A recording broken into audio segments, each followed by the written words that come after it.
Assalamu alaikum mai sauraro. Ina muku sallama irin ta addinin Musulunci wadda addini ya tanada kuma sannunku da jimirin sake kasancewa da mu a cikin wannan tasha tamu mai albarka inda kuka ji cewa shahararren malamin nan wanda ya fice Prof.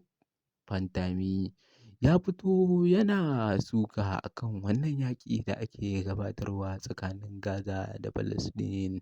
Mai sauraro, in dai wannan ne farkon ziyartarka cikin wannan tasha tamu mai albarka, ka daure ka danna mana subscribing kana ka danna mana alamar ƙararrawa domin samun fitattun labaranmu da zarar mun ɗora, inda yake cewa bai kamata a ce ƙasashen biyu suna wannan yaƙin ba.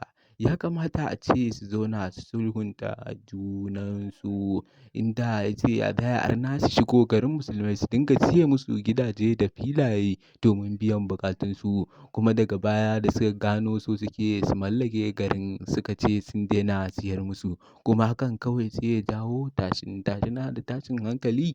To gaskiya hakan bai dace ba. Ya kamata a zauna a tattauna akan wannan faɗa da suke gabatarwa domin ana yin kisa ne ba babba ba yaro. Inda a Falasɗin ne aka samu wani yaro ƙarami ake tambayarsa me yake so ya zama idan ya girma. Ya ce ai su ba a barin su a girma tun suna yara ake kashe su. To ba don komai ya sa hakan ba sabida wannan rigima da suke gudanarwa a tsakaninsu. Mai sauraro, ka biyo mu a cikin wannan tasha tamu mai albarka domin samun fitattun labaranmu da zarar mun ɗora.